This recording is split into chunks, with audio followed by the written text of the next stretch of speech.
Absolutely. Absolutely. And that's why it's important that we all take time to stop and not only hear, but to listen. Mm. To listen and empathize and trying to work out, okay, why are they feeling this way? Why do they have this belief? And try and put yourself in their position to say, okay, if I was in their shoes, how would I feel? Mm. And when people do that, more often than not, they'll be like, I will be feeling and thinking the same way that these people are. Well, hello there, friends, and welcome to yet another episode of Couple of Lattes. I almost forgot what I was going to say then, but somehow my brain did the work, and now I'm still speaking. Yay, completely off topic. Anyway, welcome to another episode. Today I get to sit down with my friend Teon Jay as we discuss race, music and education, three very different but also very interconnected topics. It's a fascinating discussion. I'm super pumped that I got to sit down with Teon. We tried to record this the first time, but my audio quality was terrible.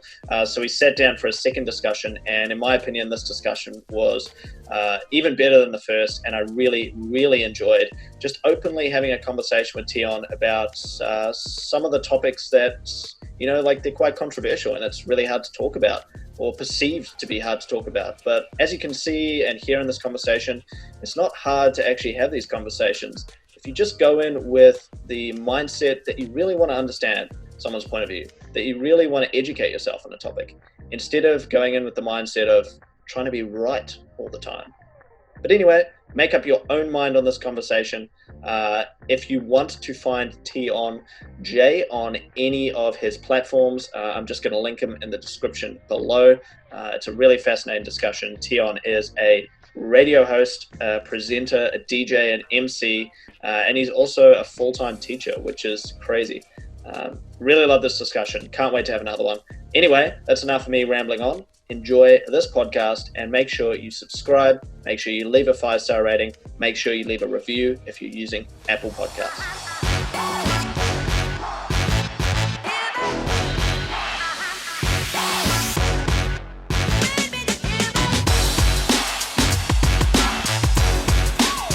Hey buddy, how are you? Yeah, good, bro. How are you?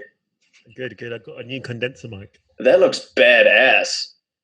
Yeah, hard rubbish. Dude, that's what? Seriously? You found that hard rubbish? Yeah, hard That's rubbish. That's a I huge. checked it out, and it's worth $300. Holy shit! Who would throw that out? I don't know. Well, the same people who threw out two brand new graphite tennis rackets as well. Did you grab the tennis rackets too? Absolutely. Yeah, 100%. That's an eBay sell. Absolutely. I'll keep it. I love tennis, so. Oh, no way. I didn't know you played tennis. I saw you were selling your shoes, actually. Your I've always got bits and pieces for sale and stuff. It's like another income. Oh, and whose voice is that speaking? Hi there, I'm Teon Jay, and on this episode of A Couple of Lattes, you'll hear about my story as a teacher, a DJ, and a father. Enjoy. That's the one, bro. Do you do any drop shipping or anything? What's that mean, drop shipping? What's that? Honestly, I can't really tell you fully what I think.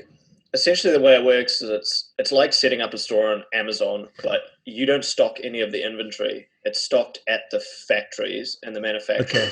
And then you basically just sell the product for the people who have it at their factory, and they do all the shipping. So basically, you just post shit up and make money. So you're like the middleman. You find the buyer, and you've got the product, and you just kind of bring them together, and then you skim the top of it, effectively. Pretty much, you're like the internet middleman. Oh, nice. I thought about doing that. It sounds amazing, but obviously, like anything, it's a business, right? So you got to set it up. So it's obviously hard work. Yeah. But it sounds amazing. Yeah. It does sound amazing. Well, what I do is just I know quite a lot about a few things, and if I find something on Gumtree or eBay or Marketplace which is ridiculously cheap, and I know I can double the money very quickly and sell it, I'm just like, well, I might as well just do it and make, if I buy it for 50 and sell it for 100, it's $50 for just posting something online, Do you ever listen to Gary V? Who? Gary Vaynerchuk? Never heard of it. Oh, bro, you got to listen to his podcast if you're all about that kind of like he froths garage sales. Like he's the dude. He's like multi millionaire, right? But he still goes to like garage sales and hustles people down to the dollar for like these things that will then sell off. Like he's the maddest like hustle dude out there, man. Like check him out. I reckon you'll like him. Okay. I will. Hey, bro, welcome to round two. Yeah. Take two. So for anyone listening right now, I've just started recording, by the way. I hope you're cool with that. That's fine. Yeah, sweet. Yeah, for anyone listening now, we tried this a couple weeks ago now, and about a month ago, yeah. Yeah, about a month ago. I just completely fucked up the audio. And you couldn't hear anything. It's terrible. All good. It happens, man. Hey, but how are you doing in week 1 kabazillion of this crazy Melbourne lockdown we're in? How am I doing? Well, with the cases going down to 14 today, I don't know if you've heard. Oh, that's amazing. It's amazing, yeah. So I'm feeling a lot more upbeat. With the continued relaxation of restrictions, I'm feeling better. But it's been a struggle, you know. I'm a social person. I'm an outdoorsy person.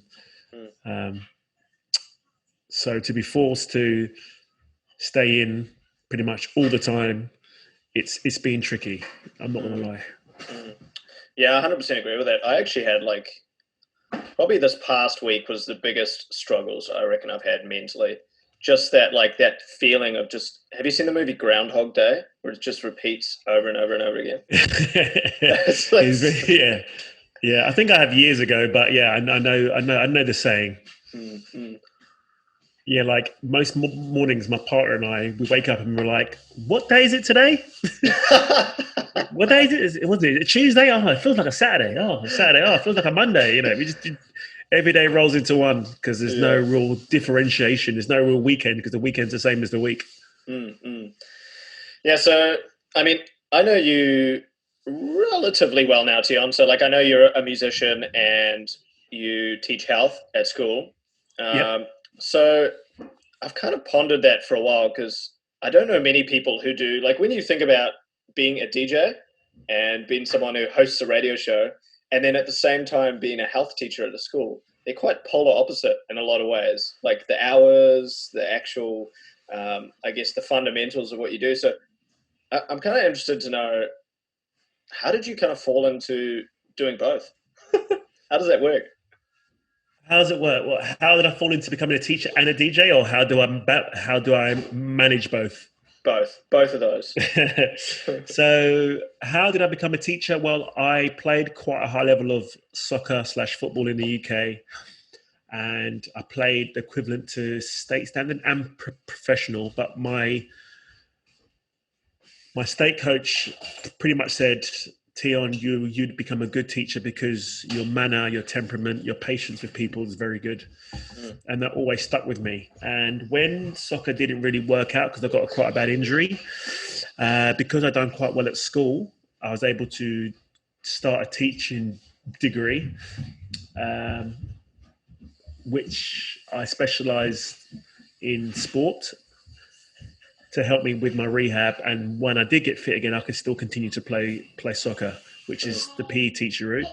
The DJing route, my father's a DJ, my brother's a DJ, my sister's a singer, my family's full of musicians, my cousin's a radio presenter. Runs in the blood. Runs in the blood, yeah, an amalgamation of all of those. So how did I manage? Go on, sorry? On the music side of things, just interested. Do you play many instruments, or is it just the DJ side of things? Do you sing? Do you play guitar, piano, all that kind of stuff? Because I know a lot of musicians kind of have their fingers in a lot of different kind of musical pies, so to speak.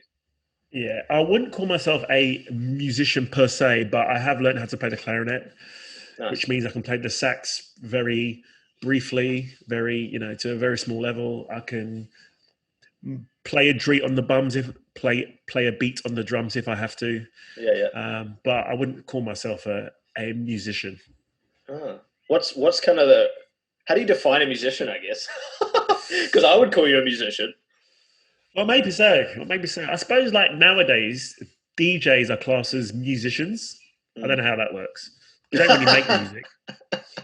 We just present music. I suppose it's the same as a musician, really, isn't it? Yeah. Presenting music. Who knows? What's the difference? I think a musician is someone who kind of plays music, and a DJ is someone who presents music.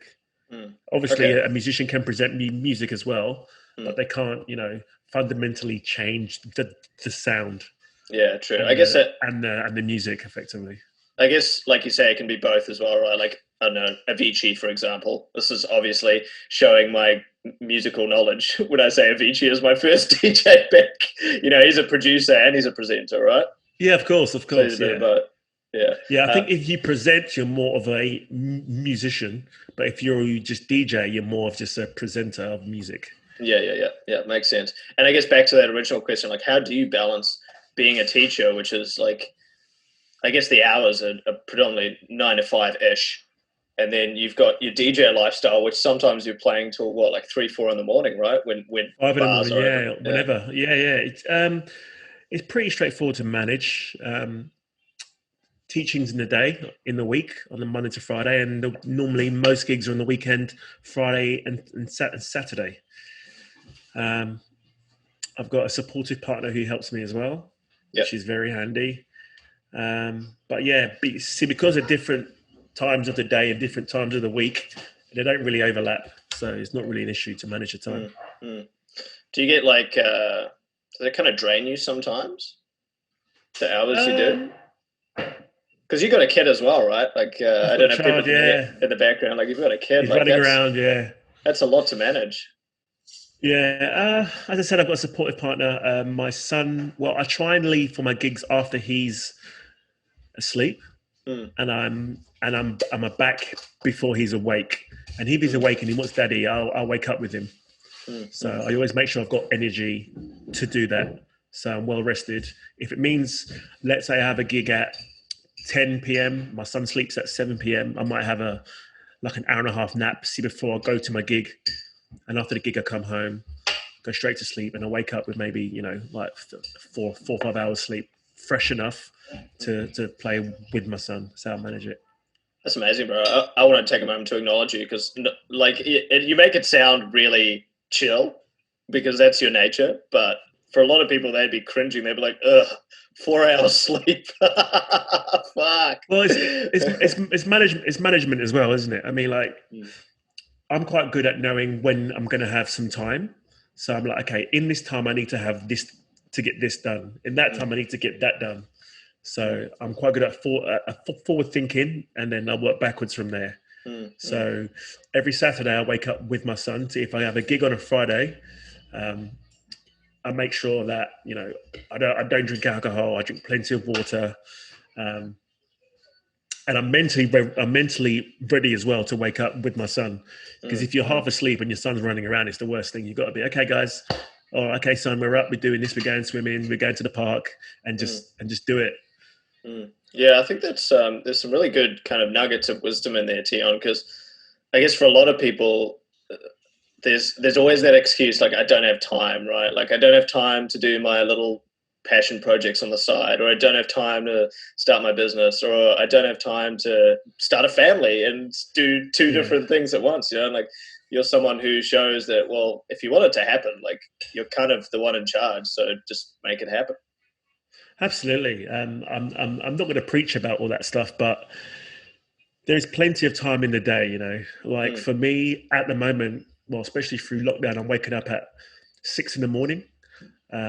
Because that's a time when my family's asleep. That means that's my hour and a half of the day where I can do whatever I want. And normally I just go for like an hour run or hour exercise, and I come home, have my shower, and then I've done what I want to do for that day. mm, You mm. know, That's or so when good. my son's asleep and my partner's chilling, I might jump on my laptop and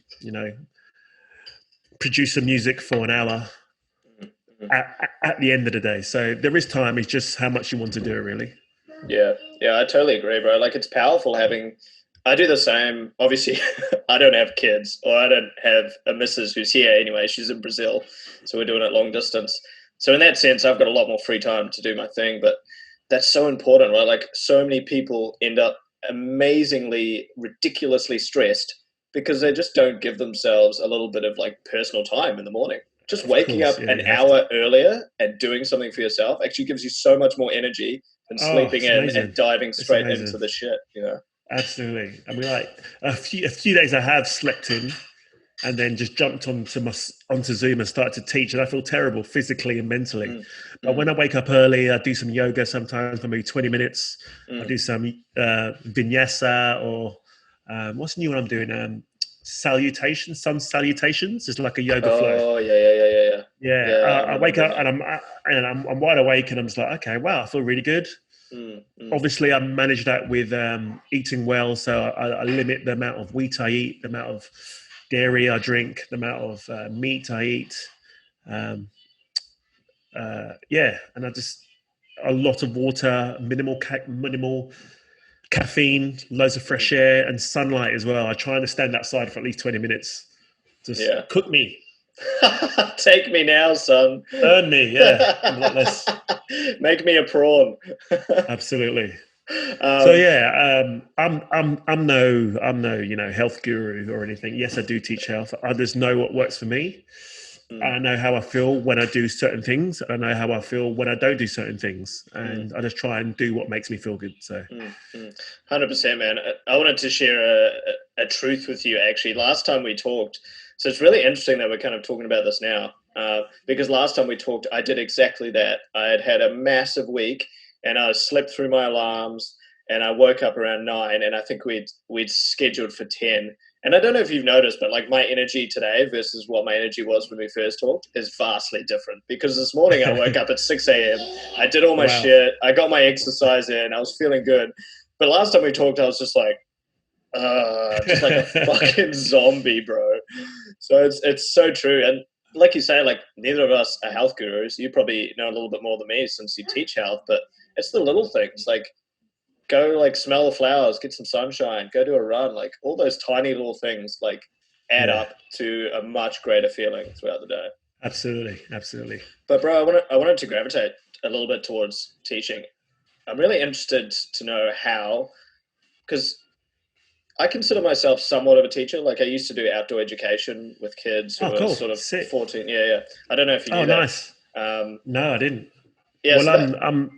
I'm actually a specialist in outdoor ed, which I don't tell anyone. Oh no shit.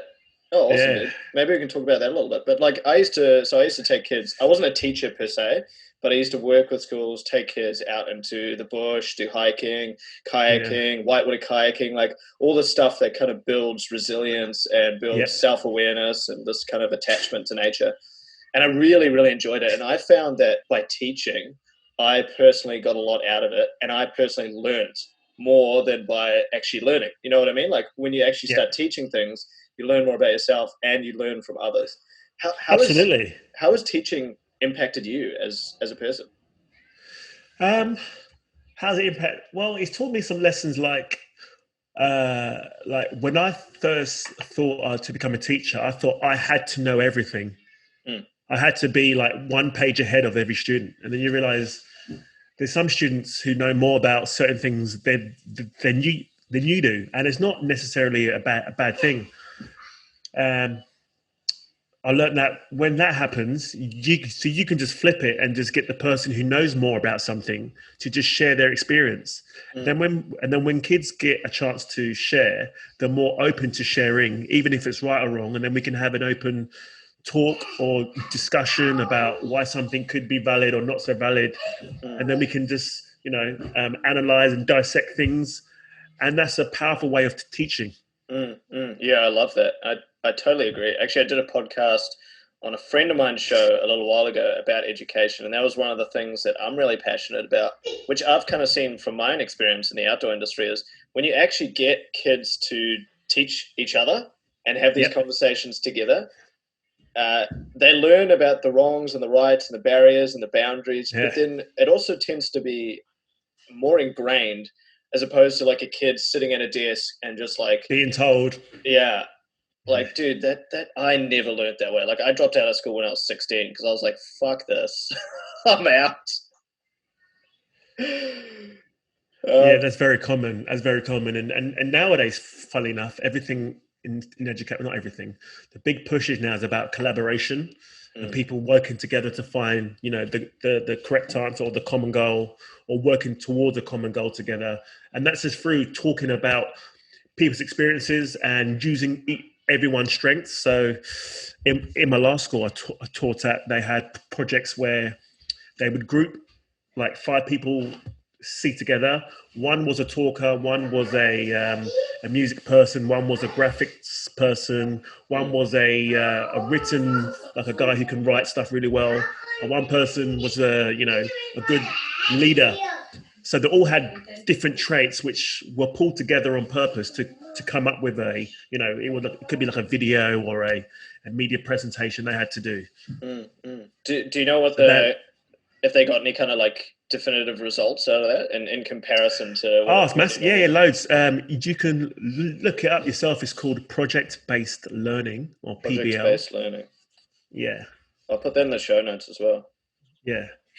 So as it says, the whole aim is to achieve a goal. So it could be.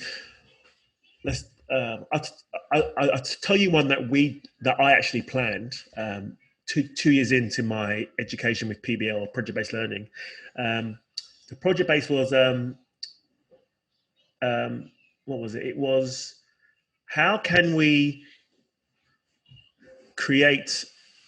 Oh, I forgot how it started. It was how can we produce a drink that can help people in different scenarios or something like that. Okay, Okay. Yeah. so the premise was like you work at a juice bar and you need to have different juices for different types of people. But from there, you work backwards. So you look initially at, okay, the different ingredients. So you have kale, well, what does kale do? Well, banana, well, what does banana do? Well, nuts, well, what do they do? Strawberries, well, what do they do? Okay, cool. And then we look at, okay, how can we pair them together so they taste nice? Okay, well, banana and strawberry, whatever, almond milk. And then we say, okay, well, what are the different situations that people go through, or athletes especially? So they might have someone who's got low levels of calcium in the body and suffering from osteoporosis. You might have someone who's trying to bulk up for bodybuilding. You might have someone who's trying to lose weight. You might have someone who's got a very poor immune system. So then you can taper those ingredients to make different smoothies to feed to different clients to improve that area of health. Mm, mm. I And think from that's that, sorry, go on. I think that's really cool. Like you can mix and match the concept however way you like, right? But I think the really cool thing that I'm hearing when you're saying that is that what you're doing is like obviously if you have five kids, they're all going to have crazy different opinions, right? And the thing Yep. about kids is they're never ashamed to just tell you how they feel. They're just like, no, I think it's this, I think it's that. But what you're Yeah. doing in that kind of dynamic is you're teaching them not only to cooperate, but also to accept and understand that other people have different opinions, and that's okay. Like that's totally okay. Yeah. Because I think Yeah. Exactly in, right. in society now, there's kind of a breakdown in that, right? Like you get people on this side just screaming at people on this side, and then people in the middle aren't saying anything, and then it's just like everyone just goes, "No, I don't believe you. I'm canceling you out." And this person's like, Yeah. "No, I don't believe you. I'm canceling you out." And then no one actually fixes the problem. So the cool thing Yeah. about that is that you're allowing people to understand, all right, like there's going to be different opinions, but the main goal here is to find a solution that is kind of win-win for everyone. Of course. Of course. And that's what it's all about, You might have people who are not so good at something, but they have to kind of tolerate and mitigate what they do to kind of come up with the common goal or to achieve the common goal. Mm, mm. Yeah, that's awesome, bro. Is that kind of an avenue you want to explore more as a teacher yourself? Um, Not really. I think I've taught it for 3 years, and now I'm at a new school, and I'm integrating it slowly into my new school with some of the things that we are doing. But it's been hard with this whole pandemic as such because we haven't been able to do it in school, and it Yeah, works yeah. when people are sitting face to face talking to each other. Mm, It's harder online. Um, but I think the only thing about that, I think, or the PBL, is that yes, it's very current and relevant. And when you look at most jobs nowadays a lot of them require people to work in teams and groups to achieve a report or a project or a media Mm, campaign or whatever it is. mm, So it's relevant, but when it comes to learning very content heavy information, um, I believe that sometimes just being taught something is probably more important. So it's, for me, it's a balance of mm, both. So mm, let's say we're doing some specialist math, and you need to learn how to understand how the cosine and the radians meet. It's quite heavy, and having six people arguing about something which is black and white is not going to help you. mm, mm, So it needs to be taught to you. Whereas something which can be a lot more conceptual, a lot more artistic, a lot more grey, just let's say, then mm, we can have a discussion about it and come up with or agree with what is best. You mm, know. mm. That makes total sense, bro. I think that's a great way to look at it. It's like there's no point arguing over the fact that 1 + 1 = 2. But there is Yes, there is a discussion to be had when it comes to critical thinking topics of or course, of anything course. creative, really. Yeah, You got to cater to both sides of the brain, I guess. absolutely, absolutely. And Yeah. I think my last school was very um, PBL. They modeled their whole kind of curriculum on PBL, which was great, which was fine. Um, but personally, I think it needed a bit more of a balance of both. Mm, mm. Yeah, I tend to agree with that 100%. Hey, how do you feel? I wanted to have a little bit of a discussion about race. I wanted to know how you feel What about black and maybe. white race, Yeah, I guess or it. fast and slow, Yeah, yeah. Who's or quicker in a sprint? Teon and I are actually going to have a race today. See who's faster at the 100 meters. I've run today already, so I'm done. Tomorrow maybe. Yeah, sweet, sweet. We'll have a race tomorrow. No, I guess I wanted to dive into the topic of race and racism, if you're comfortable talking about it, because I think it Yeah, is yeah. like it's quite a hot topic at the moment, obviously all over social media. And I guess maybe let's relate it to your own life. Like as a black man growing up, did like what was it like? Did you feel there was kind of this underlying idea of racism, or did you feel like there was certain challenges that people who aren't black wouldn't understand? Like, how was that experience for you? Um, honestly, not really. Hmm, I felt I've experienced more direct racism here in Australia. interesting. In the UK, because where I grew up was very multicultural anyway, Hmm.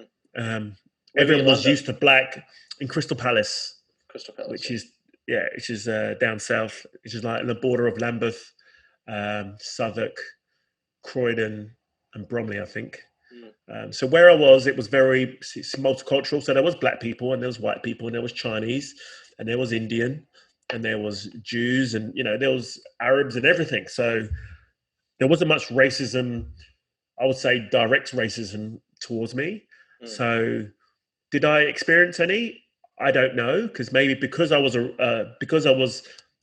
it and I was used to it. When someone was being racist to me, I probably didn't even realize, because I was so used to it just being how it was.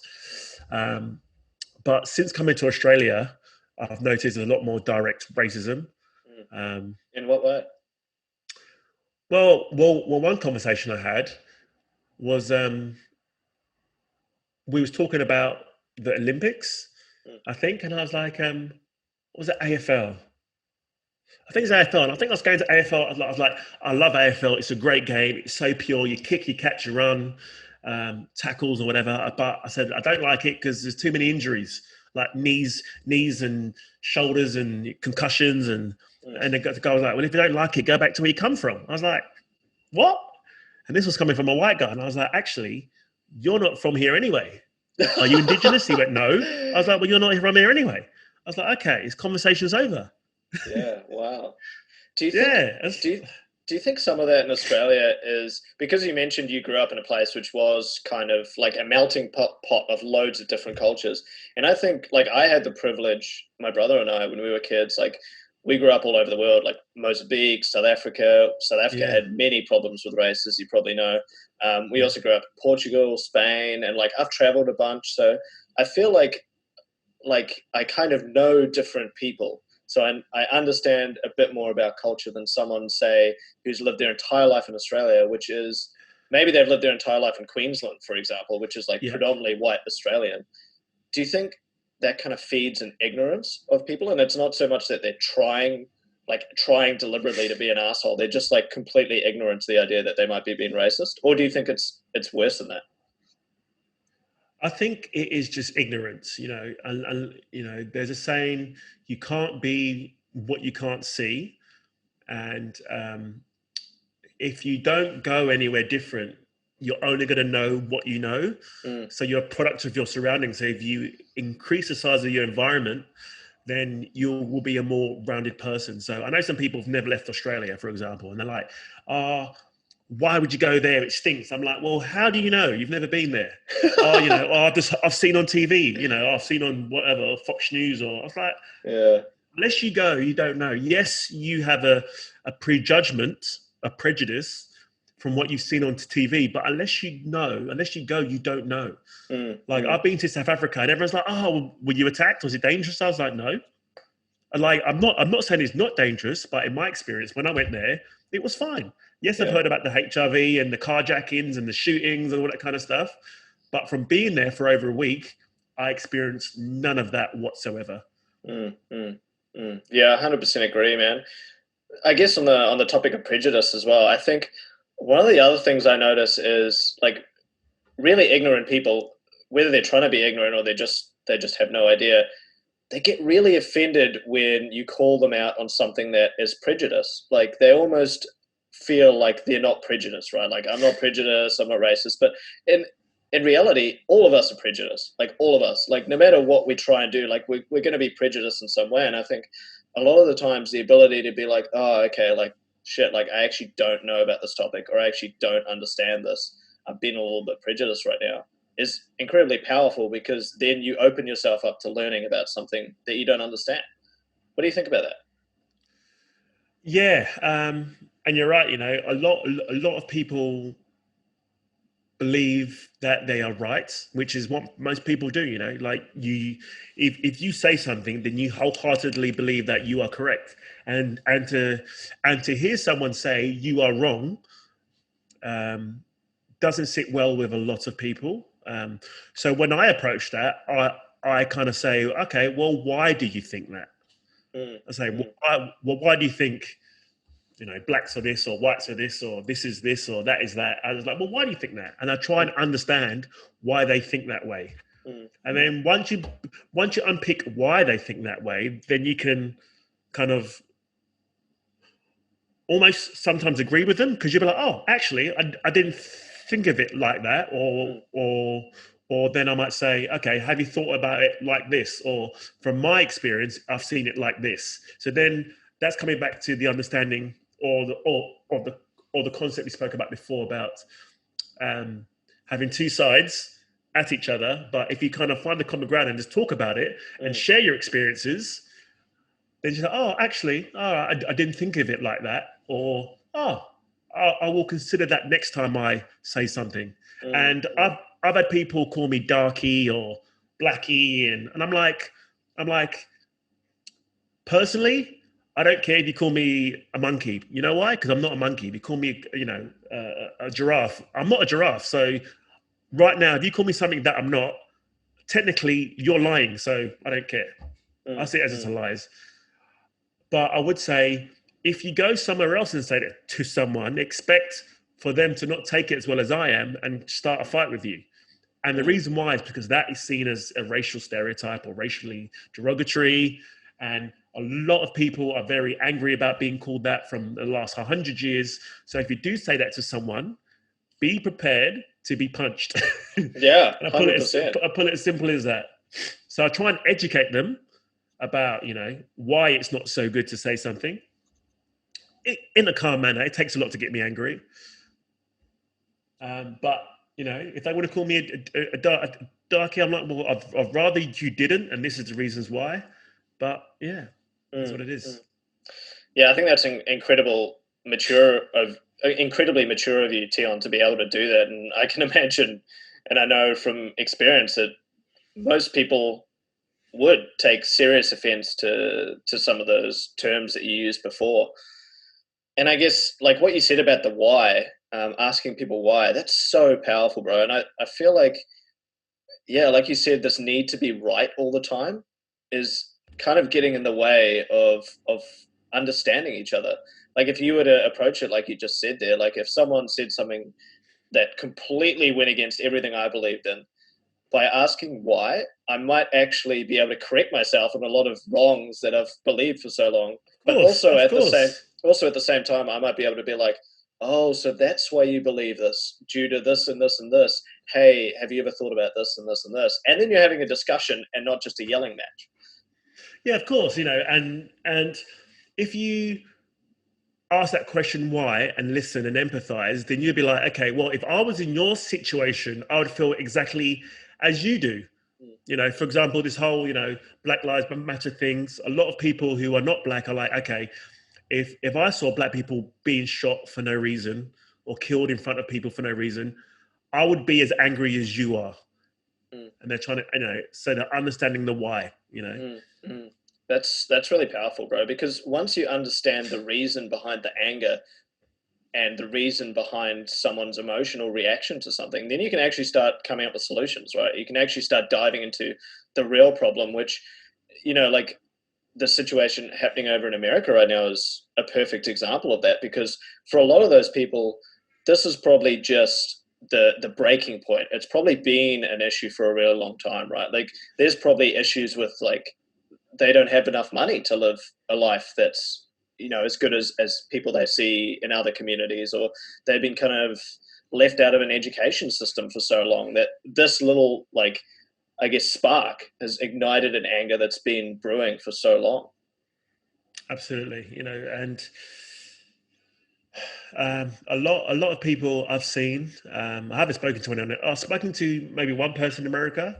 Mm, For them, it's just like enough is enough. They can't take it anymore. They've tried to say, okay, police made a mistake, police made a mistake. But how many mistakes can the police make? Especially as we're paying the police to make those mistakes, mm, and then and all these deaths and murders. Let's put them as let's say as it is. The murders are being covered up by the police as if nothing has happened. mm, mm, Yeah, I So can understand where the anger is coming from, right?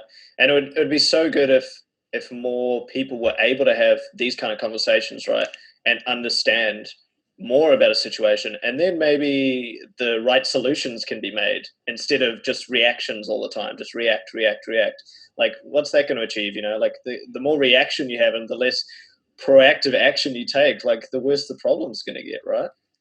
absolutely, absolutely. I mean, there's no wrong or right. It's just we need to work together to make everyone feel better and Mm, safe, mm. and give everyone an opportunity to reach their full potential. Mm, mm.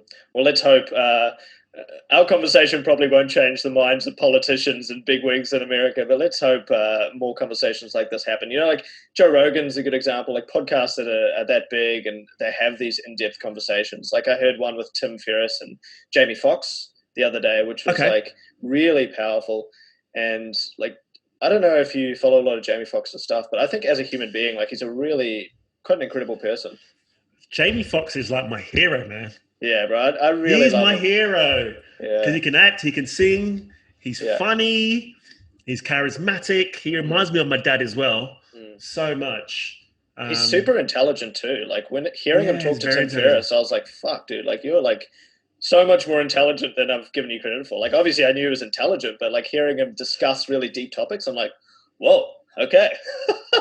Yeah, when is this a new thing, that the Tim Ferriss thing, or is it quite old? Or It's his newest episode actually. Check it out. what? I'll send it. I'll What send it to you. on was it Tim Ferriss or Joe Rogan? Tim Ferriss show, not Joe Rogan. Tim Okay, Ferriss. all Yeah, right, I'll yeah. check it out. Yeah. Yeah, check it out, bro. It's really good. But one of the things, I guess, to kind of gravitate to the musical side of things, one of the things Jamie Foxx was saying is like, obviously, he grew up on the tail end of a very um, divided America, and there was still a lot of the South and yeah, the South and the North, and there was that like people were using, the N words, and white Yep. people didn't want black people in their communities, and there was still segregation. And so he grew up in this time, and what his grandma instilled in him, she sounds amazing. Apparently she was at his parties when he'd have like all these bigwigs around, and she'd be popping bottles Yeah. of champagne, and she was 80 years old. Sounds like a legend. But he was saying like what she instilled in him is, music is something that, regardless of your color, of your culture, of your language, of where you're from, will bring people together. And he used an example of when he went round to this white folks' place for Christmas. And at that time, a lot of young black musicians were hired because they didn't have to pay them as much. And also, black music was like amazing at that time, right? Like Yeah. all the rhythm and the jazz. And Yeah. white people really liked listening to it, even though they didn't like black people at the time, which was Yeah. weird. It's crazy, isn't it? Yeah, It's crazy. weird. It's Like, crazy. how does that work? But It just makes no sense. yeah. I like Chinese food, but I don't like Chinese people. Like, bro, that's an example Can you that's have one- actually playing out right now. 100%. can you have one without the other? Anyway, whatever. But what he was saying in the story is like he went round with a friend of theirs, and the white family that answered the door said, "Oh, only you allowed. We don't want two Nigger in the house." Which was like, I heard that, I was like, geez, how did you not react to that? And he took it on the chin. He walked in there, and they asked him to play music, and they were treating him like shit. And then he just started playing, and all these white people just melted. And at that moment, what he said is, they realized that I was a human being, that I was just like them, and they just deeply connected with him. And he changed their minds at like 14, 13 years old by playing this amazing music. What's your kind of reaction to that? Has music been something like that for you? Not to the same extent, but yes, I've used it to bring people together. I've never had it where someone's calling me an N-word or whatever, but I've played all over the world: Brazil, New York, Ibiza, Marbella, Greece, Cyprus, whatever. I played around the world, and when you play good music and the energy you get from people, and you look out and there's like a black and a brown and a white and a grey and a yellow and a purple and a tall, short, black, white, everything, cross dresser and a whatever. But if they're grey, they've obviously taken too many pingers if they're grey, mate. Yeah, and you're right. And music has that ability to bring people together and under one roof. Like one of the reasons why I play house music is not obviously it's because I like it, but I speak to my sister. I was speaking to my sister like years ago when I started getting into it, and she was like, "Do you know that house is kind of like church music?" I was like, "Well, what do you mean?" She goes, "Well, the energy you find in the house is or they use the term house to mean the church." I'm like, okay. She goes, well, in some songs, they actually quote verses like John 16 said that, give all your thanks to God. And if you listen back to the older house songs, you hear a lot of biblical and church references in there. True that. So, yeah. And I was like, I like, light bulb moment. Yeah, actually, it's funny you say that, because I remember when I used to work at the Emerson on the Sundays, the gay guys would come in and they'd be like, "Oh, we're going to church," because it's all house music. And I didn't really make the connection then. And now you say it, like a lot of house music, they do use like a lot of like almost like preachers talking in the background. Yeah, of course. And even if you think, when they say, have your hands in the air, that's a church reference to praise him, to feel his love. Yeah, right. That's why they say, have your hands up. Yeah, right. Because in the church, if you see like in Sister Act, they have their hands up. Like, yeah, 100%. That's where it comes from. Yeah, 100%. You like church music, people. Yeah.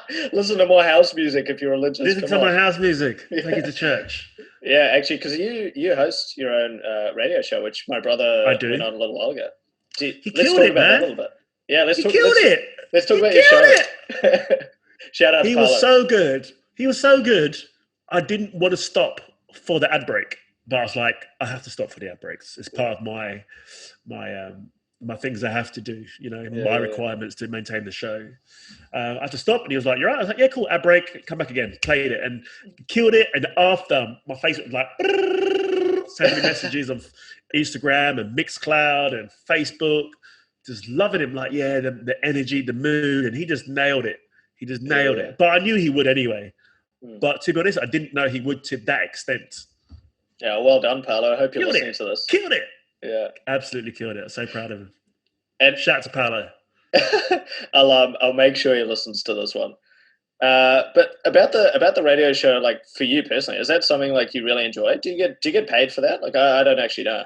I don't get paid for it. No, Yeah. I use it as a platform to self promote myself. Hmm. I use it as a platform to hear new music. Mm. I use it as a reason to keep on top of music because obviously there's new music coming out every week. And as a DJ, it's important that you are aware of the music that's coming out. Having a radio show makes you listen to new music. If not, I would listen to music for a month at a time. I'd be like, oh, I have no reason to download music. I've got music, Mm. But it's kind of like a push, like a nudge to kind of like get some more music. I also use it to kind of to celebrate friends of mine who are so talented but don't have the what's the word? The platforms, I guess.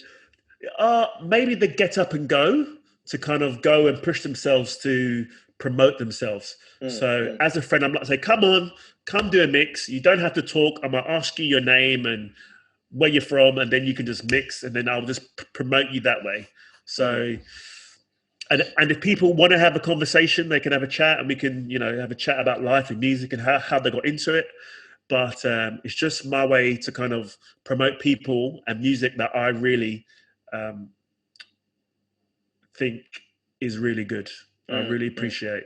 So I know there's some amazing DJs out there who are very quiet. They play great sets, but they don't say much. They don't really promote themselves online.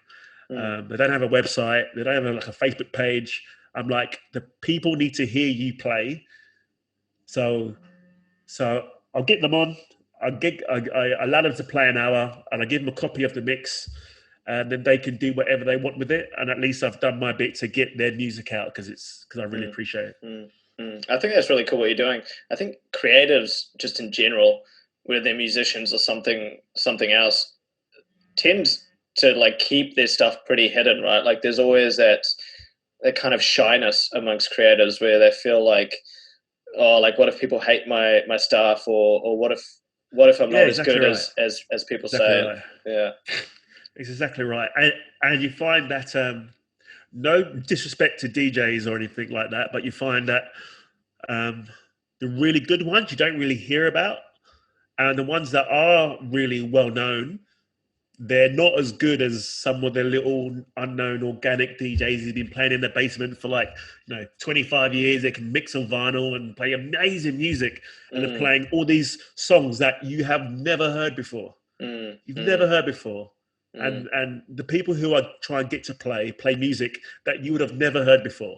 But it's so I'm like, oh my God, who's this? Where's this from? This is what's this? Those are other DJs I love because they broadened my horizon to music as well. Yeah, right. Who are some of those DJs to you, actually?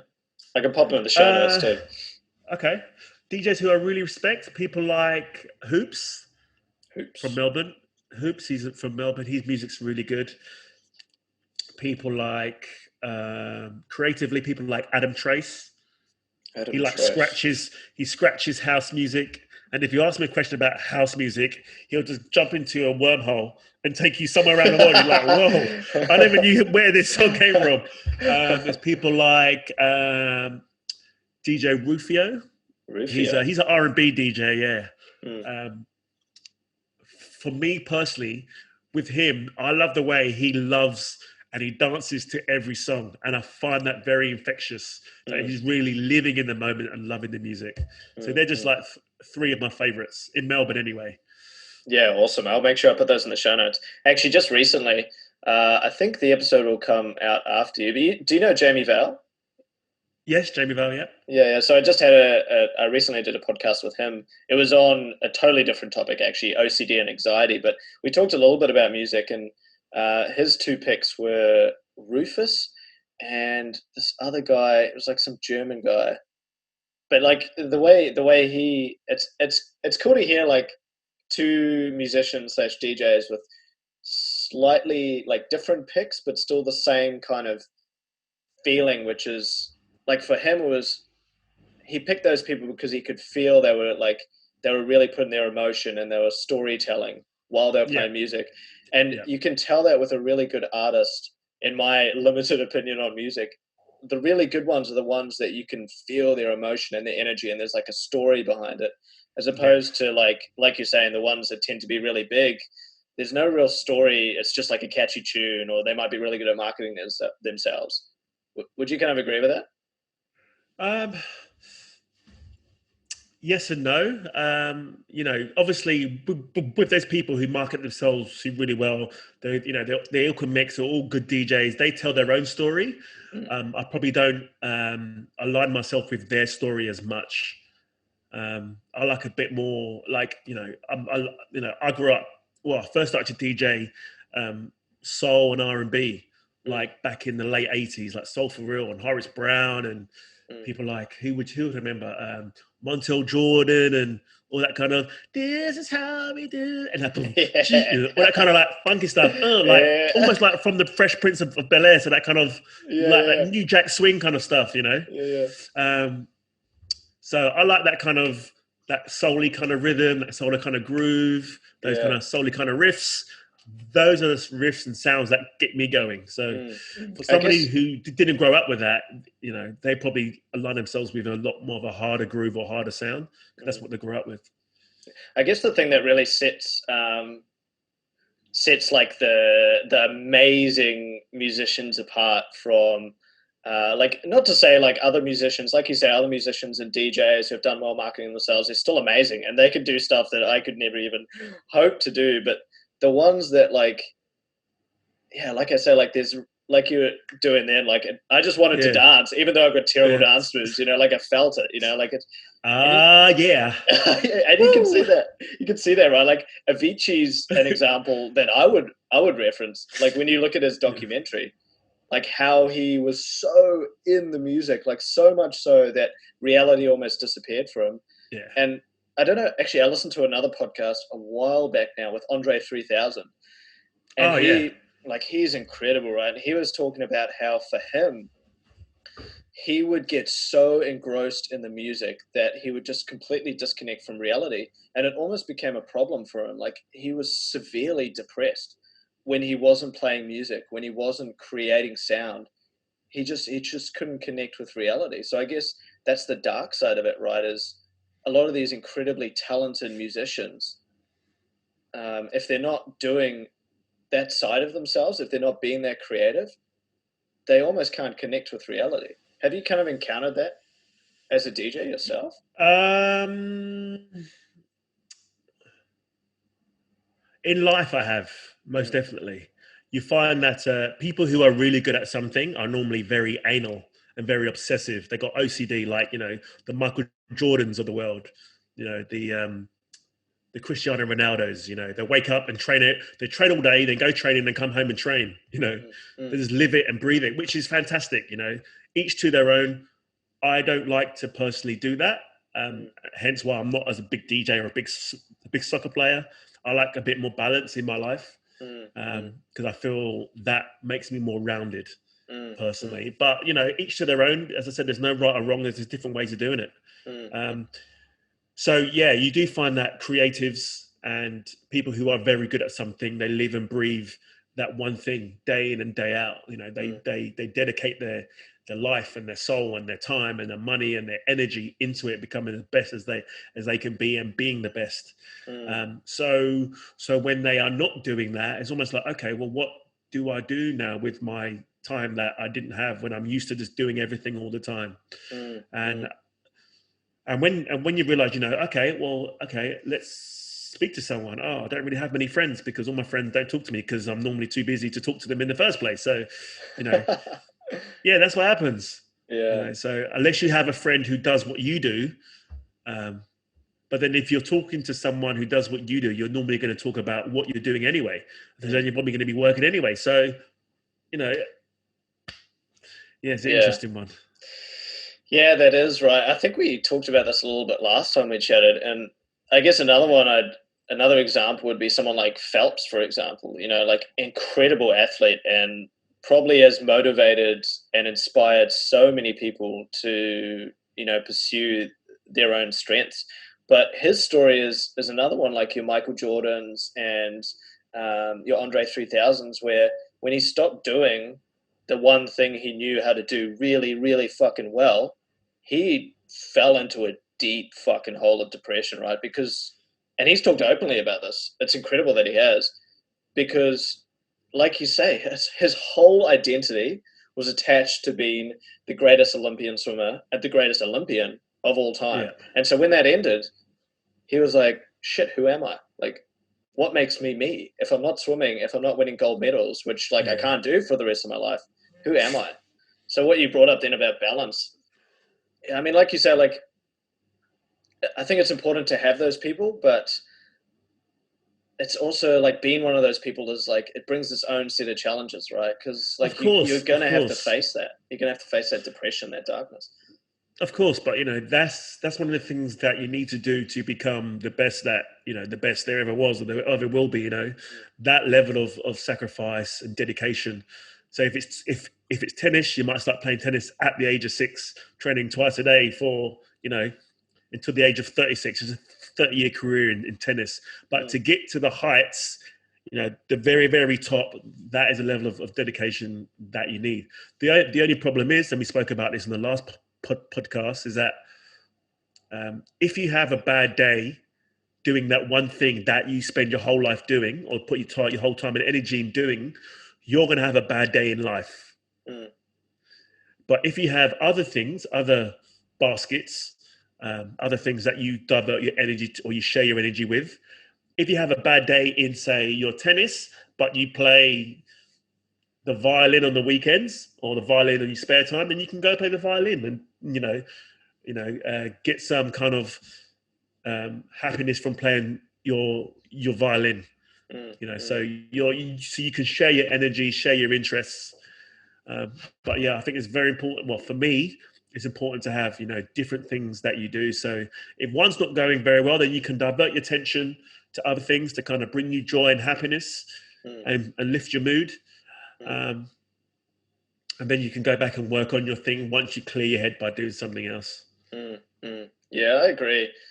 I think it's really important for people who might be listening to this podcast, or um, I guess any other podcast, or any other discussion about being successful, is to realize that there is inherent sacrifices that come with being this incredibly successful person. And Yeah, like Kanye West gets fucking sad. Like Phelps gets fucking sad. Michael Jordan gets fucking sad. Tiger Woods sad. J.K. Rowling sad. Like all these people who, like, we see as just being ultra successful. Like, sure, they might be doing amazing in this one area, and when they're doing that and when they're feeling that, like they're the happiest person in the world. But there's sacrifice that comes with that, and it comes in the form of like some pretty deep suffering, right? To achieve anything, you need to experience the opposite side of the spectrum, right? It's the whole yin and yang. If you're going to be like really successful, you got to be prepared to deal with the really tough times.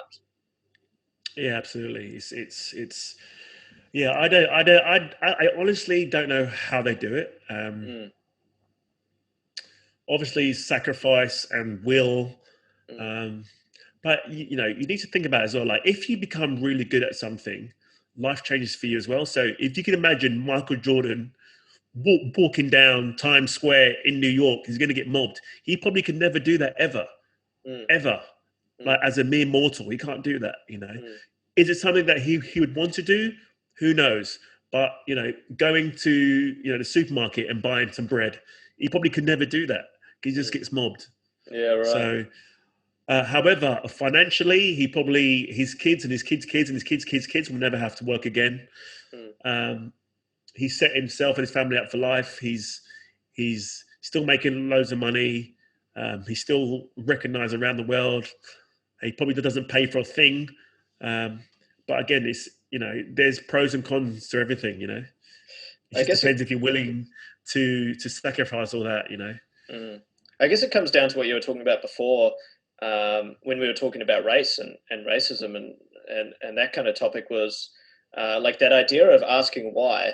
I mean, it can translate to almost all areas of your life, right? Like if you actually sit there and ask yourself, why do I want to do this? Why do I want to achieve this? Why do I want to be this person? You might find you're like, actually, well, I don't want to sacrifice going to the supermarket and buying bread without being mobbed in order to be the greatest Yeah, basketballer of all time. Like it's so important in every aspect of your life to be asking why all the time. Like, why am I being like this? Why am I doing this?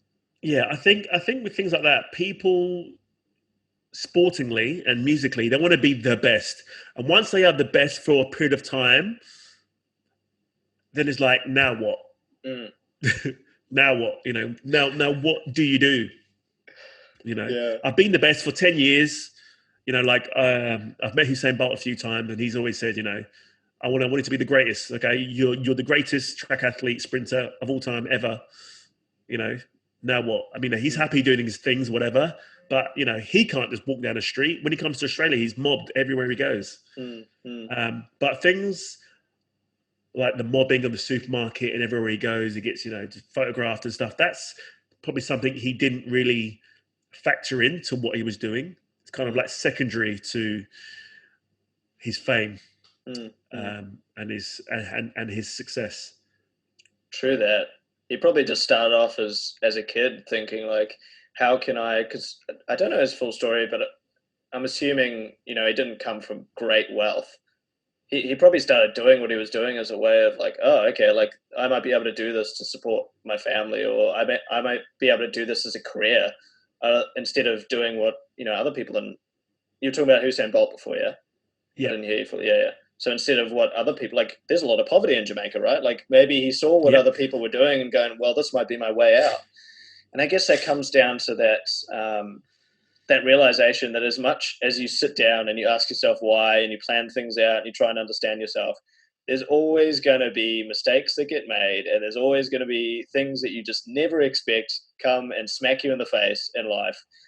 And you just gotta be prepared that like you can't plan for everything, and you just gotta try and do the best you can with the tools you have, right? absolutely. Life is all about that. Is making the most of what you have, and trying to have, like, for me personally, I like to set small goals for myself. Mm, Um, so I have a daily goal of trying to get. I say to my partner, all right, I'm getting shit done today. So I make a list. Like email this person, or send a deposit for this, or find a conveyance or whatever it is. Just get it done. Okay, it's done. I've been productive today. yeah. Um, yeah. How about yourself? Do you do stuff like that? You set yourself goals? Yeah, so goals are an interesting one because I think goals are great if you use them as like markers, right? But I think a lot of people they set goals with the idea that if they achieve a goal, it will make them happier. And what I'm meaning by this, I'm not meaning like daily goals, right? I'm meaning like long-term goals. Like let's say, for Okay. example, I'm studying to become a lawyer, and I set a 10-year goal that I'm going to become partner of a law firm and be earning, I don't know, a few $100,000 a year. The problem with goals like that is like, why are you setting that goal? Is it because you think that by reaching that goal you're going to be happy and satisfied? If that's the real goal, that by doing that you're going to be happy and fulfilled and satisfied, why don't you just do that now? You know what I mean? Like What, be people, happy and satisfied? Yeah. yeah, be happy, satisfied, fulfilled. Like what makes you feel that way now? Like sure, work towards that goal, but is working towards a goal that might make you happy in 10 years worth sacrificing 10 years of maybe not being so happy? And I see this happen to a lot of people, like it's happened to a lot of friends of mine. And you see these people who spend like their entirety of maybe their 20s working towards something, and then they'll get to 30 and they'll be like, fuck, like where did my 20s go? Like why did I do this? Like I actually don't even enjoy this anymore. You know what I mean? So goals is a tricky one. I think when you're listing out goals, and I'm talking like these bigger goals, you've got to kind of understand like why you're actually putting this goal together. Like, what is it? What is the feeling? What is the emotion? What is the fulfillment you're hoping to gain out of this goal? And if there isn't a fulfillment of happiness and joy and like why are you doing it? What's the point? Just don't do it. Maybe come up with a different goal, right? What do you think?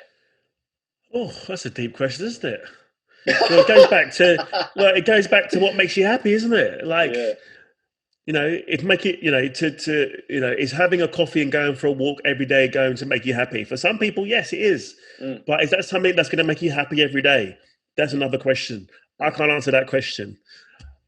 And then it comes to a point where, okay, I need to, like some people say, okay, well, if I have a nice car and have a nice house and live in a nice area, that's going to make me happy.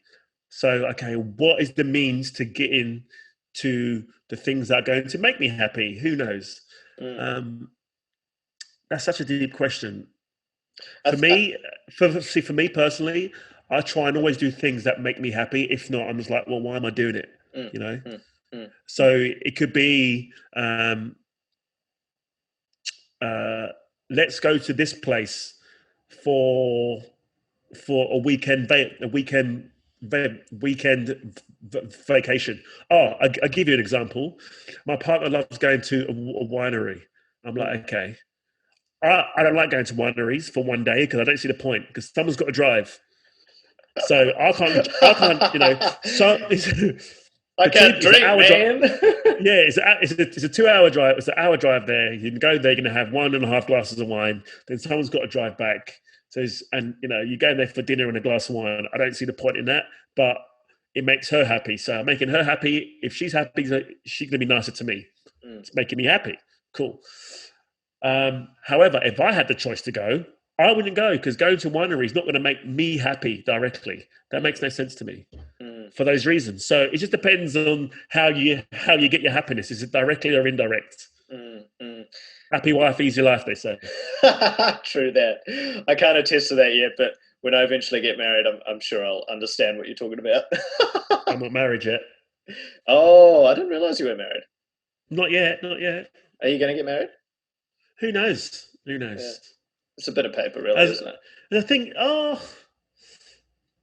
I think it would be nice. I think it will be nice.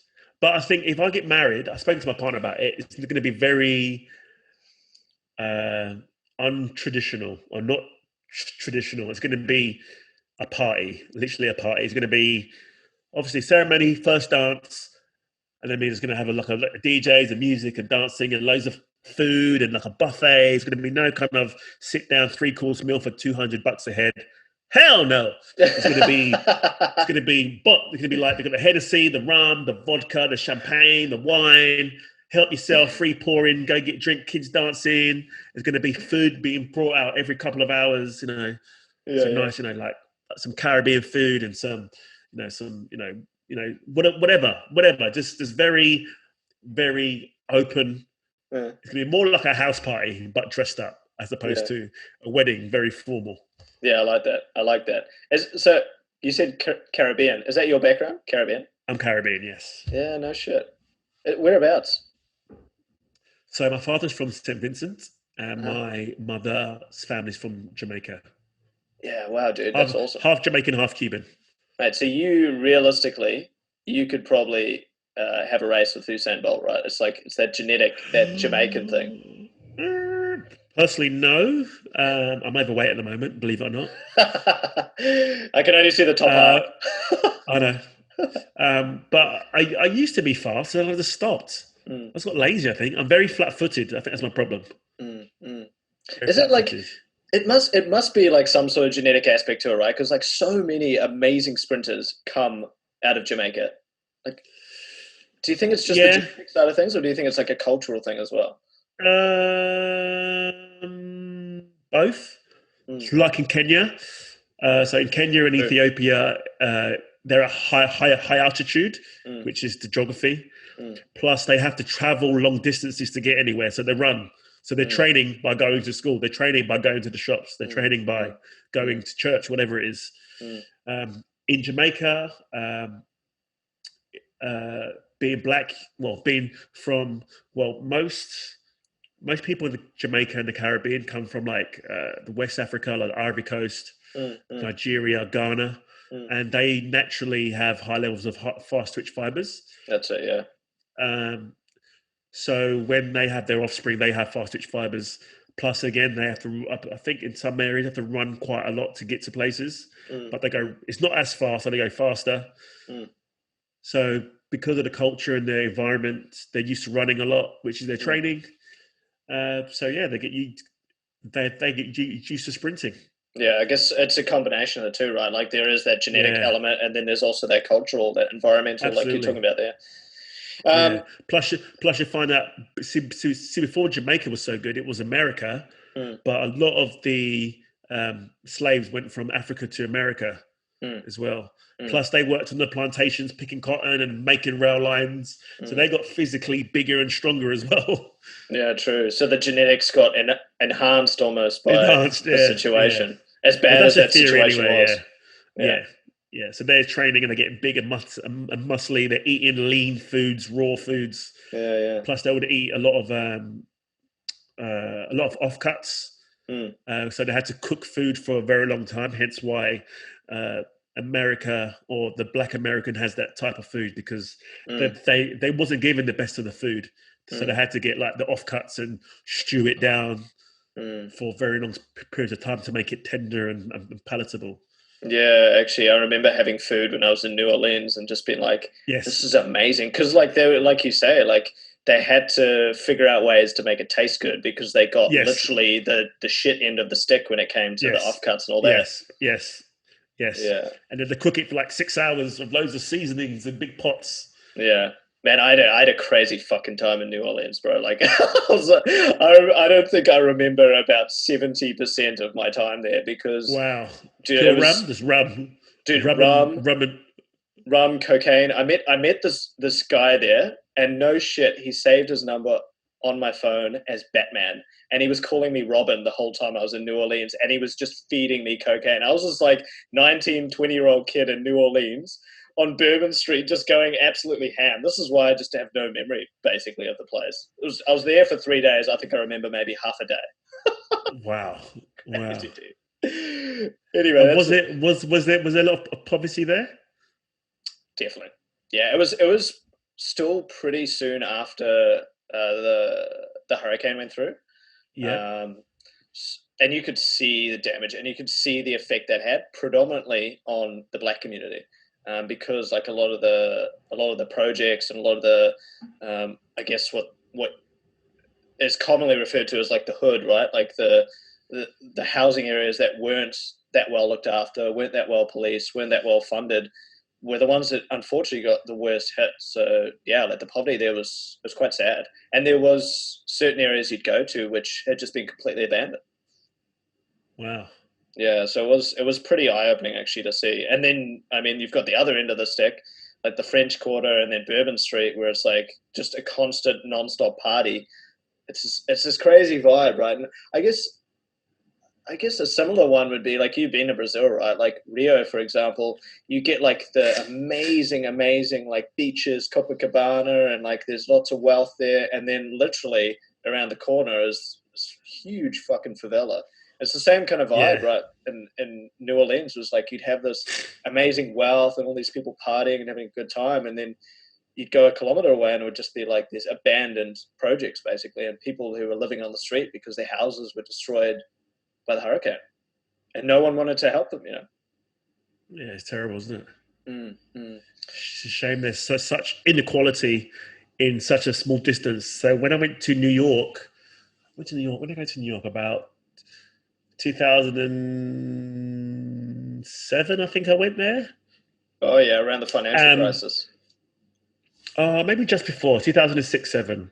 Mm, I had a friend from uni. He went to New York to dance, mm, like ballet or contemporary, whatever.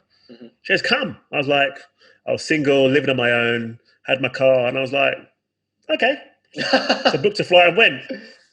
So get to New York, and she was like, "I'm staying in Harlem," and I've heard how bad Harlem was on the news. or whatever, or TV, whatever. So I don't. Okay, cool. I'll go. I went to Harlem. It was cool. It was nice. Mm. However, where we stayed was. Have you been to New York? Yeah, I have, but I can't say I've been to Harlem.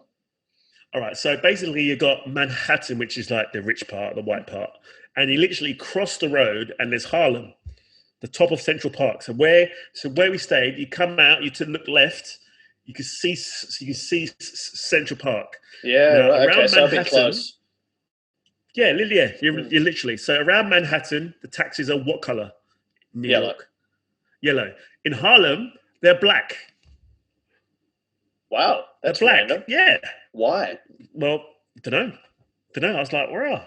So we went out a few nights. We come home, and there'd be like kids who were like 6, 7 on the street at 3 in the morning, and I was like, wow. But across the road in Manhattan, it was completely different. It was like a different world, but just across the road.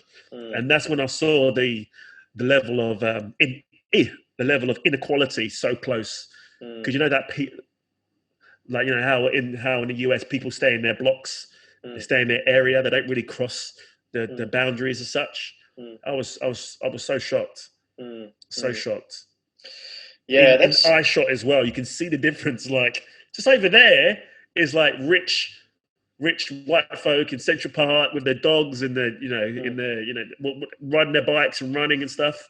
But where we were, there was kids and drug deals and black taxis and less police. It's crazy. I this see, come. but God, sorry. No, I'll let you finish. I'll let you finish. Yeah, and since then I've heard that because of gentrification, a lot of people who've gone to New York can't afford to live in Manhattan, so now they've moved into Harlem and they're pushing all of the locals out further out of New York, Yeah, it's a sad which is a reality, shame. right? And this Yeah, comes back to what we were talking about before, Tion, with like this. If you're like, let's say you're a black family living in Harlem, and you're waking up and you're looking at these like super wealthy white families in these amazing places, like it's staring you right in the face. It's just a yeah, constant reminder, just to slap in your face, slap in your face, slap in the face. Even at that point, like in 2007 when you went, it's easy for you to look back now and understand how this anger is simmering over and boiling over. yeah. Of It's course, because like if you're constantly reminded of that every single day, like there's gonna be some anger and resentment that builds up. But then on the other side of the stick, right, you have all these people living in this shelter, and the problem becomes that when you live in this kind of shelter, this little bubble of your own, this little cognitive bias that you have, that everything's fine and everything's okay and life's dandy and life's amazing, you never really bother to venture out and look and see the other perspectives and understand. of And this course. is like, for me, and I don't know, I'm going to assume for you as well, like travel has been so amazing for me in that respect because, like, I consider myself incredibly privileged and incredibly lucky to have had the upbringing I had. But when I go to places like Brazil and I see this inequality and I speak to the people who live in these communities, or in Malaysia or Vietnam or in Africa or in the States, it gives you that understanding. It awakens you to the opinions and the points of view of others. Whereas if you just stay in your little bubble and your little secure space, you're never going to fully understand. And then, of course, when things erupt like they are now, you're not going to be able to comprehend it. You're not going to be able to understand what the conversation should be, what the answers need to be, what the solutions are. Absolutely, absolutely, and that's why it's important that we all take time to stop and not only hear but Mm, to listen and empathize and trying to work out, okay, why are they feeling this way? Why do they have this belief? And try and put yourself in their position to say, okay, if I was in their shoes, how would I feel? mm, And when people do that, more often than not, they'll be like, I would be feeling and thinking the same way that these people are. mm. 100%, bro. I think that's a really great way to kind of end the conversation. I've really enjoyed this. This is so much better than the first one. I thought the first one was good. Yeah, I thought the first one was good, but like I said to you, like I was in like I was feeling like shit that day, and then I fucked the audio completely, and I was like, well, maybe this is a sign that like I need to get my shit together. Go again, go again. All good, Yeah. all good. Hey, bro. So I finish these podcasts up with something I call the 4-in-1, and then once I've done that, I'll get you, if you're comfortable with leaving, your socials details so people can Okay. follow your Yep. Yep. music. They can get in contact if they want. So basically, what the 4-in-1 is, I ask you 4 questions, and then you get to ask me 1 at the end. Okay. I would ask with the question you asked me, not about why I did the podcast, because probably 5 of the past 7 have been people asking that question, and I think listeners Okay. will be kind of getting over Okay. it. So you ready to go? Okay. I'll think of your question. Go on and go. Okay, cool. So first of the 4 questions I'll be asking you, Teon, your best and worst experiences as a DJ.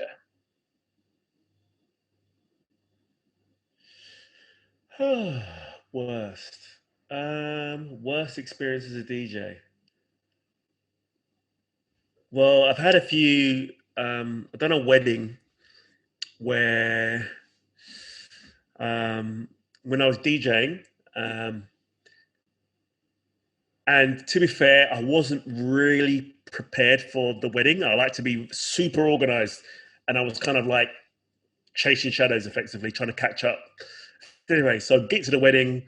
I was just on time, but everyone was like, "Well, where's the DJ?" And I set it really quickly, and I was like, "Cool, everything's okay." Trying to act cool, and I'm like, my heart's pumping anyway. So anyway, for the whole time, I'm trying to calm myself down when I'm DJing, and I just get into the groove of it, and everyone's like dancing and stuff, and then um, this guy just sitting next to me with his foot on the plug. I didn't even realize, and he just kicks out the plug, and the music goes dead, and everyone comes out looking at me. I'm like, I haven't touched anything, so then I have to, like, obviously, uh, problem solve and work out what's gone wrong. And I literally had to just pushed it in very slightly, and then everything comes back on again.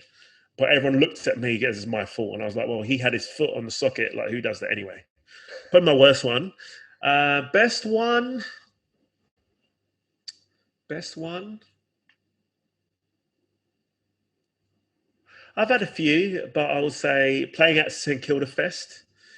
Um, that was a funny story. Oh, go on. Basically, um, well, so this is one of my goals, right? This is what happened. So I play for this night, and the guy heard me play. He goes, mate, you're really good. Do you want to play at the St Kilda Fest after party? I'm like, cool. I play the after party, play a really good set. He goes, oh man, that's amazing. And he goes, oh, and I went, mate, listen, I love playing for you, but I really want to do the main stage, or the main, the dance stage at St Kilda Fest. And literally, the whole year I'm badgering this guy, like, mate, if just say, I'm keen, and I can help out. I can do whatever you want me to do. I can promote on my radio show, and I had him on to promote his stuff as well. So, whatever. Anyway, he gives me the set. He goes, mate, I've got loads of DJs. I've got loads of people coming from internationally and interstate to DJ. You can only do the first set. I'm just like, cool. First set, I'm on the stage. There's about like 7 people and a dog, and I'm DJing, right? And it's like 10 in the morning and it's cold. I'm DJing. I'm like, cool. This is one of my goals. Tick. I completed the goal. Anyway, I played a really good set. The person who was stage managing was like, oh my God, the music was amazing. It's a shame you're playing so early. I was like, oh, that's cool. The people coming after me are really good DJs. Cool. Anyway, the next DJ comes, the next DJ comes, the next DJ comes. Then the headliner comes, but doesn't turn up, or supposed to be on, but doesn't turn up. Shit. So the guy who running the night wanted to get the last DJ to continue, but the stage manager was like, no. Ring the first DJ. He was really good. Get him back. Luckily, I was just around the corner at a house party. So my phone rings, and he goes, oh, Teon, what are you doing? I was like, I'm just at a house party. He goes, oh, yeah, well, DJ hasn't turned up. If you want to come and do the main set, you can come and do it. I was like, cool. Well, when is it? He goes, yeah, in 6 minutes. I was like, cool. So literally I leave the party, grab my bag, run down Jacker Boulevard up to where the stage was, jump on stage, and I played the set of my life. And I was just rocking. I'm like, woo, and everyone's hands in the air. There's videos of it, and there was like about 7,000 people just like, wow. That's amazing. So that's one of my best sets. That's amazing, dude. What a sick twist of fortune for you. Yeah. I think that comes down to, like, you did, like, you just nailed everything, right? Like, you nailed your first set. If you hadn't have gone in there with that kind of amazing positive attitude, you probably would have played a shit set, and then it wouldn't have resulted that way. So it pays to, like, put in the work even when you think that it's not worth it, right? Just like keep fucking doing your best. You know what? And I learned that story from a friend of mine because I used to just like if it was empty, I used to just play like just background music. Mm, But my friend, my sister's friend, shout out to Aston Contrast. mm. He said to me, "Always play your heart out because you never know." And luckily, I played my heart out in the first set, and I got the second set. So That's awesome, wow, dude. man, like that. Yeah, thank Congrats you. on that. Congrats on that. And I've heard you play before, and you are phenomenal. So Oh, well thank done. you. Well done. Next question for you. What keeps you motivated as a teacher, even when you're dealing with terrible students or it's just like a really shitty situation? Um, Motivated, probably not the right word. Probably patient. I am with Mhm. kids because one, they're kids, and kids are kids. Yeah, true. Things and stupid things. I'm just like, well, what do you expect? He's a kid. That's what kids do, So Mm, that makes me patient. Also, when a kid is in front of you, you only have them for an hour on a day or whatever. But for the other 23 hours before, they could have had so much go on. mm, So they are the product of how they are mm, right now. It's very hard for children who are learning to control their emotions to be calm when their mum and dad have just broken up, or someone's lost their job, or their nan's not very well, or their baby sister's been crying all night. So there's so many variables that go on, mm, and you only get them for an hour, and you have to try and do the best of what you have in front of you, obviously. But if they are misbehaving, if they are a bit ratty or tired, there's it could be 100 reasons why they are that way. So that's made me a lot more patient and tolerant and understanding. So mm. yeah, one of the things I do now, or try and do, is just have a chat with the kids. So I'll be like, oh, hi, Mr. Massey, how are you? What's happening? And I try and learn something. How's the podcast going? Oh, who got coming on? So Mm. just to kind of relate to them. It's not for like 20 minutes. It's just like a 3 minute, not even 3 minutes, like a 30-second check in. How you doing? What's news? What's happening? Are you good? Okay, cool. And then from there, hopefully I've kind of grounded everyone, and then we can try and get something done productively for the class. Yeah, I think that's such a good thing to have as a teacher. And I remember when I was at school, teachers were not patient with me, and I understand why they weren't because I was a little shit, to put it frankly. Um, but But why were you a little shit? That's the question. exactly right. Like I wish I mean, you can't change the past, right? And I wish I had more teachers who asked me those kind of questions because then maybe I would have had a better time at school. But unfortunately, I didn't. So it's good that there is teachers out there like yourself, who are able to sit there and go, all right, this kid hasn't been a little shit just because of me. They've been a little shit because of some stuff that's going on in their life that I don't yet understand. Okay. Yeah. So I really like that. Yeah. Okay. Next question.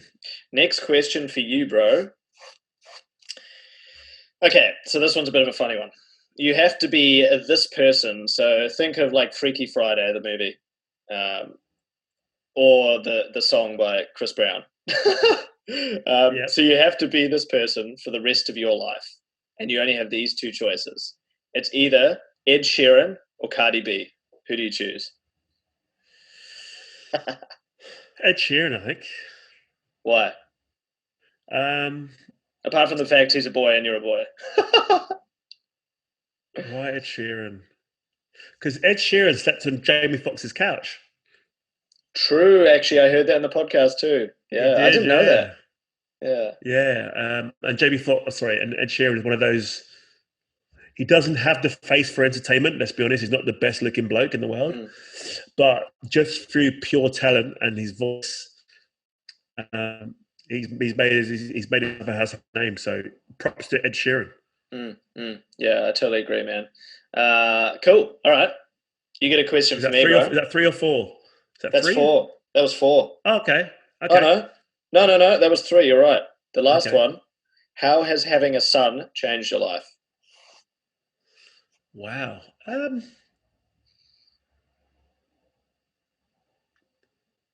I don't think it has, to be honest, or not that much. Obviously, is you sacrifice yourself a lot more, and you give up a lot more of your time. Um, But I was very adamant cognitively, that when I had a son, it wasn't going to mean, I would stop doing certain things. Mm. So some people, they like to go out and and they have kids. I can't go out anymore, or I have kids. I can't go for dinners anymore, or I can't DJ anymore, or I can't play sport anymore. And for me, that's really, really a really problematic Mm. and a really negative way to think about kids. Mm. When people think about kids that way, it's more like a sentence. Mm. You can't do what you used to do, which makes you you. Mm. When really you should be trying to show the kids of the things that you like to do and Mm. teach them how to do it if they're interested. So in that sense, not much, because I still DJ and I still, exercise, and we still travel, we go away. We've been to the UK, we've been up to the border, we've been down to Geelong, we've been down to Phillip Island, whatever. Still do a bit of traveling that we like to do, but not as much, obviously. But what it has done is meant that I need to be a lot more time sensitive, and improve my time management even more so. So he gets the best of me whenever I'm around. So I'm not there half asleep, tired. I'm there and I'm awake and I'm engaged and I want to do what he wants to do. And we're exploring and we're climbing trees and we're riding bikes and we're doing the scooters and all that kind of stuff. Also, just another mouth to feed as well. So when I buy food, I've got to be mindful of things that he would eat. So he likes things. Funny, he's a funny person. He doesn't really eat meat, so we just give him vegetables. He just eats broccoli and corn and avocado and all that kind of pasta. So yeah. So apart from time and food, it hasn't really changed me that much. It sounds like, if anything, it's just motivated you more. It has. It's made me more disciplined, I think, in terms of what I like to do. And I try and tell my partner as well, like, just because we've got a son, that doesn't mean you can't do Pilates, you can't do your bar class, or you can't go out with the girls.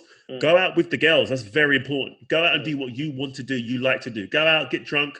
I'll wake up with our son. You lie there for 6 hours with I can deal with it. That's fine. If we need to, we can get a babysitter. That's fine. But it shouldn't mean that you stop doing what you like to do. Yeah, I think that's a really good point.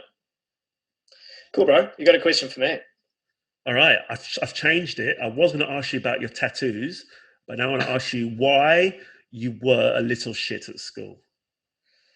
Yeah, cool. Yeah, actually, I saw you thinking when I was saying that. I was like, oh, I wonder what he's thinking about. So now I know. Why was I a little shit at school, bro?